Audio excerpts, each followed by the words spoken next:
Bienvenue sur Africa 24 dans cette nouvelle édition du Non-Stop Info. Voici les titres de l'actualité. La visite au Rwanda de la ministre britannique de l'Intérieur Suella Braverman, au programme de son séjour notamment une rencontre avec les autorités centrée sur l'accord conclu avec Kigali il y a près d'un an, accord selon lequel les demandeurs d'asile arrivés illégalement sur le territoire britannique seront envoyés au Rwanda. Renforcement de la coopération économique au sein de la communauté économique et monétaire de l'Afrique centrale. Le Cameroun et la Guinée équatoriale ont scellé un accord relatif à l'exploitation des champs pétroliers et gaziers transfrontaliers. Et puis, grâce présidentielle en Tunisie à l'occasion de la fête de l'indépendance, une célébration qui s'est déroulée dans un contexte de crise. Les détails à suivre dans ce journal. Mais tout d'abord, la réaction de l'Éthiopie relative aux accusations portées par les États-Unis, des accusations dressées par le secrétaire d'État américain Anthony Blinken après son déplacement dans le pays. Lors d'une conférence de presse donnée ce 20 mars à Washington, le chef de la diplomatie américaine a indiqué, je cite, que des membres des forces de défense nationales éthiopiennes, des forces de défense érythréennes et des forces Amhara ont également commis des crimes contre l'humanité, notamment des meurtres, des viols et d'autres formes de violence et de persécution sexuelle. Des propos qui n'ont pas laissé le ministère éthiopien des Affaires étrangères indifférent. Dans un communiqué paru le 21 mars, la même source estime que cette déclaration est, je cite, sélective car elle répartit de manière inique les responsabilités parmi les parties sans raison apparente. Retour sur la visite au Rwanda de la ministre britannique de l'Intérieur, Suella Braverman.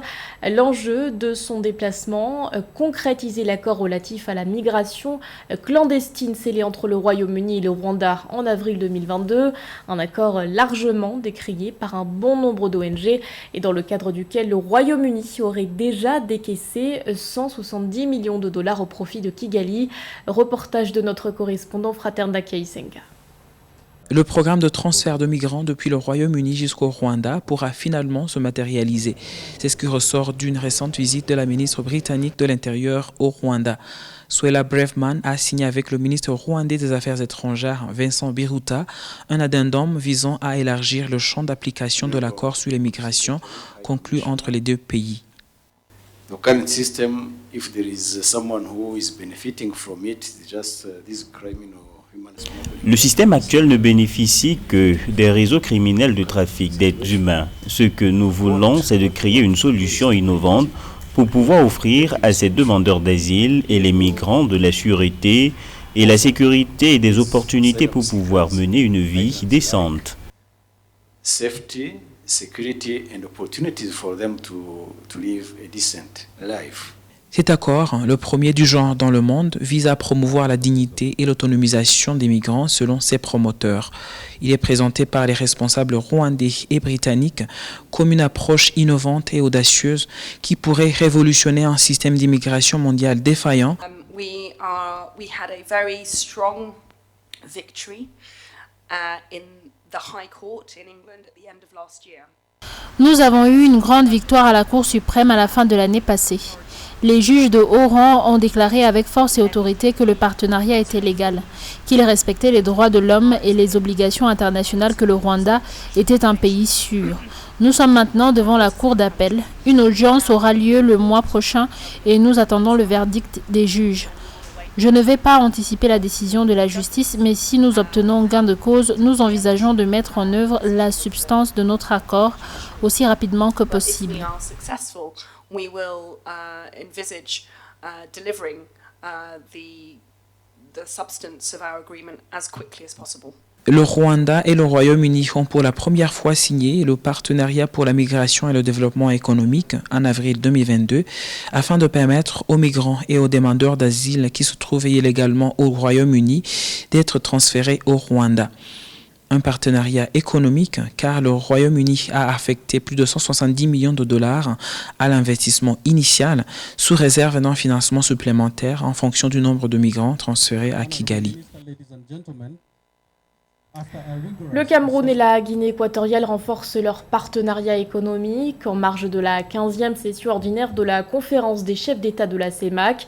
Le président camerounais Paul Biya a scellé avec son homologue équato-guinéen Teodoro Obiang Bazogo le 17 mars un accord de coopération relatif à l'exploitation des champs pétroliers et gaziers transfrontaliers. À noter qu'avant la signature de cet accord, une délégation de la Société nationale des hydrocarbures s'est rendue dans le pays pour évaluer l'acheminement du gaz. Les détails avec Corinne Kamzefem.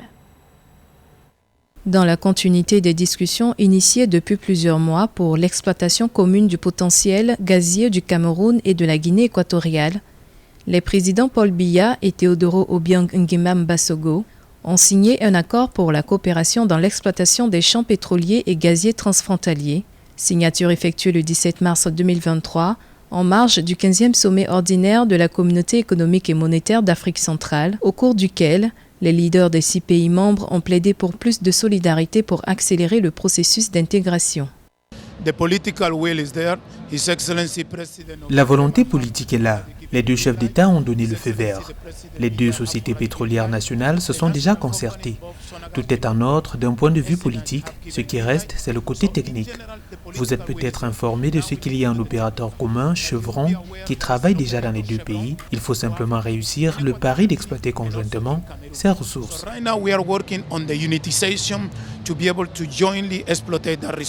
Selon le World Factbook de l'Agence américaine de renseignement, la Guinée équatoriale et le Cameroun disposent des réserves de gaz naturel les plus importantes d'Afrique centrale, estimées respectivement à 1,3 billion de mètres cubes et 227 milliards de mètres cubes, avec ses installations gazières du complexe industriel de Punta Europa sur l'île de Bioko. La Guinée équatoriale bénéficie d'une autre avance et le Cameroun prévoit ainsi mobiliser les installations gazières de Punta Europa pour le traitement de son gaz, les réserves de Yoyo et Yolanda étant particulièrement concernées par cet accord. Now, what is happening at this stage is that we need to agree what's going to be the cost of the installation. À ce stade, nous sommes en train de discuter du prix de l'installation et toutes les activités à faire. Mais le prix doit être extrêmement bas parce que nous avons déjà des infrastructures en place. La seule chose que nous allons faire, c'est amener le gaz depuis le Cameroun, le faire traiter dans une installation chez nous, puis le rendre au Cameroun. Le même procédé que nous comptons expérimenter avec le Nigeria. And then Cameroon will take it in kind the gas. Very similar than Nigeria. Les conséquences du conflit en Ukraine ont révélé la vulnérabilité énergétique de plusieurs économies européennes, dont le gaz provient pour certaines d'entre elles d'Europe de l'Est. La consolidation du partenariat entre le Cameroun et la Guinée équatoriale augmente les chances du continent de mieux se positionner sur le marché mondial du gaz naturel. Sur place, ce potentiel pourra accélérer la construction d'infrastructures avec des dividendes conséquentes pour le développement humain. Dans le reste de l'actualité, l'Afrique du Sud sous tension. Plus de 550 personnes ont été arrêtées ce 20 mars lors d'une manifestation. Des chiffres divulgués par la NatJoint, la structure nationale conjointe des opérations et du renseignement, qui affirme que ces personnes ont été arrêtées pour, je cite, violence sur la voie publique, intimidation, dommages, vols et tentatives de pillage.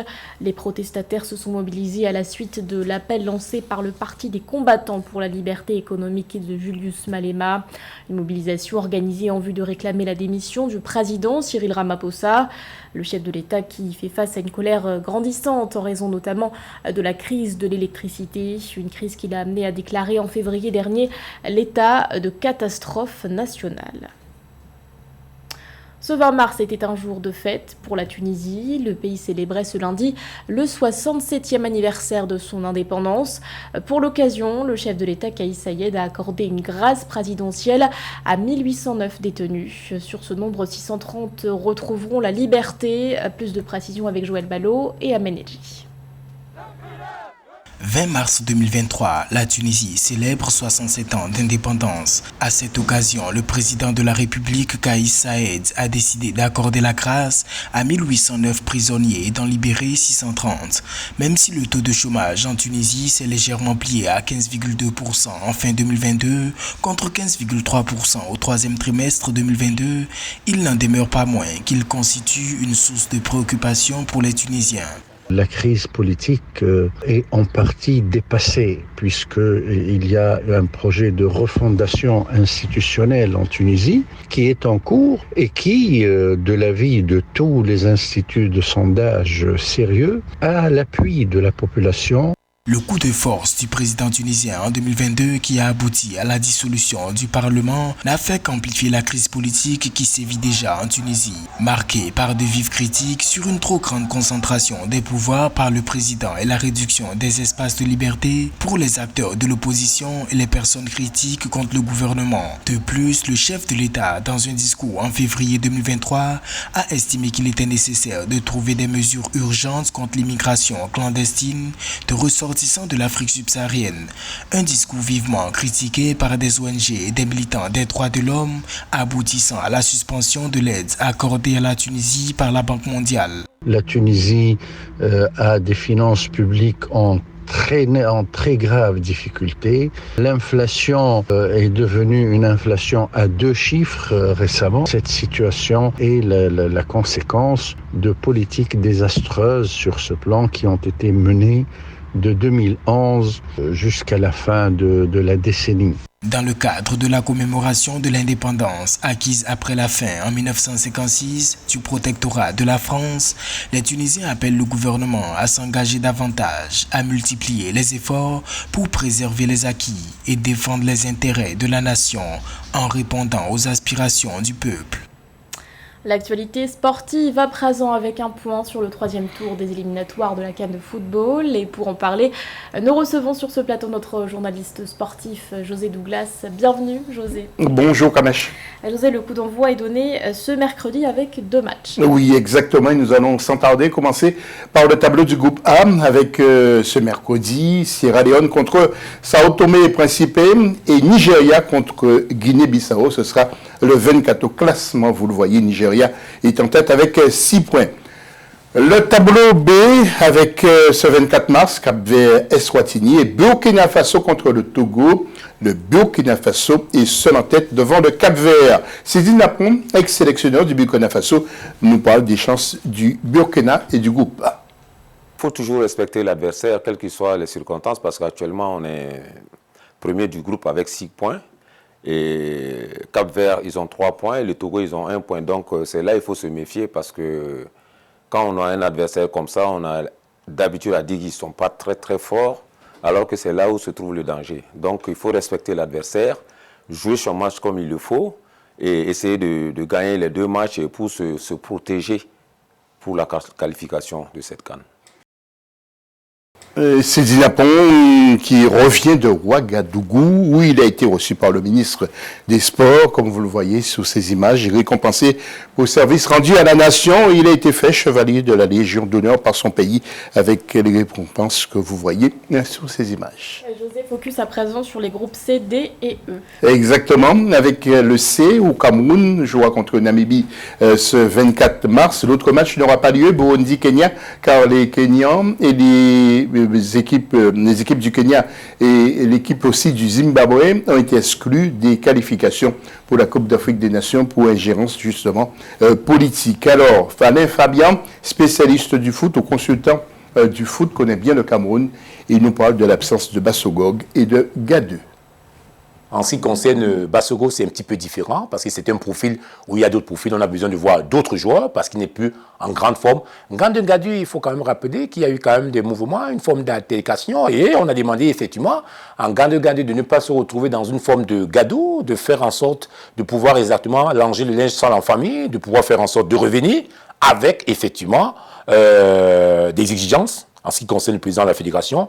Il a estimé simplement que peut-être qu'il n'était pas en tort, il ne voyait pas pourquoi il devait s'excuser par rapport à une situation un petit peu concrète et que Rigobertson en ce moment ne se voyait pas obligé de pouvoir convoquer un bonhomme qui n'a pas peut-être envie de jouer avec les autres pendant ces moments-là, peut-être qu'après, ça changera. Regardez le groupe dès maintenant avec Guinée-Éthiopie et Égypte-Malawi. Ce 24 mars, les 4 équipes sont ex-aequo avec 3 points au classement. En groupe E maintenant, Madagascar contre la République centrafricaine et Ghana contre l'Angola. Ce jeudi 23 mars, premier ex-aequo, Ghana et Angola. Monsieur Bruno Harima, responsable technique des U16 de la Centrafrique, nous parle des rencontres justement de son pays. Écoutez, pour nous, ça sera vraiment décisif parce que les 2 premiers matchs que nous avons fait, malheureusement, avec notre stade suspendu, on joue nos matchs normalement à domicile, on les joue à l'extérieur. Donc, on a perdu en Angola, à Luanda, on a perdu 2-1. Mais on était obligé de recevoir le Ghana à Luanda, qui n'était pas notre terrain. Et on a fait un match nul, 1 partout contre le Ghana. Le 23, nous jouons à Madagascar et le 27 à Douala, parce qu'on ne peut pas jouer à Bangui pour le moment. Donc, ce sont des matchs décisifs, autant pour nous que pour Madagascar, parce que ces victoires-là seront vraiment importantes pour la suite du classement. Et voyons à présent les tableaux F et G, José. En F, Algérie contre Niger ce jeudi 23 et Ouganda-Tanzanie le 24. L'Algérie est seule en tête avec 6 points. Pour le groupe G, Kamèche, Congo-Soudan du Sud ce mercredi et Mali-Gambie, ce sera le 24 mars. Mali est seule en tête avec 6 points. Soulé Traoré, qui connaît bien le Mali, évoque justement l'état d'esprit des joueurs et justement les nouveaux qui sont arrivés. Il y a de nouveaux arrivés, il y a un Traoré qui fait sa première sélection, qui joue à Monastir, il joue la Ligue africaine des champions. Il y a aussi un autre nouveau qui s'appelle Ismaël Koulibaly qui joue à Sheffield en Angleterre en 2e division. Et aussi un gardien du championnat malien local qui fait son baptême de feu aussi. Je peux dire qu'aujourd'hui, tout le monde veut Eric Schell à la tête de cette équipe nationale. On a fait 2 matchs des éliminatoires. On a gagné les 2 matchs. On a gagné un match à Bamako, on a gagné l'autre match à l'extérieur. Ouais. Et là, on va jouer contre la Gambie à Bamako le 24 et on va jouer l'autre match à Casablanca. En H maintenant, Zambie-Lesotho le 23 et Côte d'Ivoire-Comores ce vendredi 24. À la première place, nous retrouvons la Côte d'Ivoire avec 4 points. Et puis en groupe I maintenant, Gabon-Soudan ce 23 mars et RDC-Mauritanie, vendredi 24, premier ex-aequo, Mauritanie et Gabon. Patrice Neveu, le sélectionneur français du Gabon, veut capitaliser. Je connais le nombre de points qu'il nous faut pour nous qualifier, donc c'est vrai que plus tôt on les aura pris, mais ce sera, mais bon, peut-être qu'il faudra être patient jusqu'au dernier match. Donc pour l'instant, je connais l'équipe du Soudan bien sûr, qui a fait un bon résultat chez eux contre la RD Congo, et après avoir fait une bonne première mi-temps en Mauritanie, avait perdu un peu sévèrement 3-0. Je connais les atouts de cette équipe. Bon, moi ce que j'espère simplement, c'est qu'après cette période du Covid et tout ce qui s'est passé, on va pouvoir retrouver un public à Franceville. Mes joueurs en auront vraiment besoin, je dirais, pour accentuer leur motivation, parce que jouer dans un stade où il y a peu de public, c'est toujours ça affaiblit toujours le mental. Focus à présent sur les groupes J et K, José. Oui, alors pour le J, Guinée équatoriale, Botswana et Tunisie-Libye, bien, ces 2 matchs se joueront ce vendredi 24 mars. La première place, nous retrouvons la Libye, 2e ex-aequo, Guinée équatoriale et la Libye. Tunisie, donc je vous l'ai dit, est à la première place. En groupe 4, ce 24 mars, Afrique du Sud contre Libéria, Maroc, Zimbabwe est annulé. Zimbabwe, je vous l'ai dit, est exclu de ses qualifications. Et le Maroc, justement, qui jouera un match amical ce samedi 25 contre le Brésil, 3e confrontation entre les 2 pays. Le Maroc est en tête du classement. Et Saïd Afizi, éditorialiste, Africa 24, nous dit quelques mots sur le Maroc. Le Maroc a toujours été un grand pays du continent africain sur le plan footballistique, mais aujourd'hui, de par le résultat exceptionnel et ce parcours en Coupe du Monde où ils finissent 4e, de par les joueurs qui composent cette sélection nationale-là de grande qualité, de par aussi les résultats des clubs marocains en Ligue des Champions, en Coupe de la CAF, la qualité de la formation aujourd'hui, la qualité des infrastructures, le Maroc aborde ces éliminatoires-là avec beaucoup de détermination et part clairement favori, ou au moins parmi les grands favoris de cette compétition. Et enfin, le groupe L, José. Exactement, avec Bénin-Rwanda ce mercredi 22 et le 24 Sénégal contre Mozambique. Le Sénégal est bien toujours compétitif et seul en tête avec 6 points devant Mozambique. Le Bénin est à la dernière place avec 0 points. Et Gernot Rohr, c'est le nouvel entraîneur du Bénin qui va tenter de faire remonter les Béninois au classement. Merci beaucoup, José, pour toutes ces précisions. Ce journal a été réalisé par l'ensemble de la rédaction. Merci de votre fidélité. L'actualité continue sur Africa 24.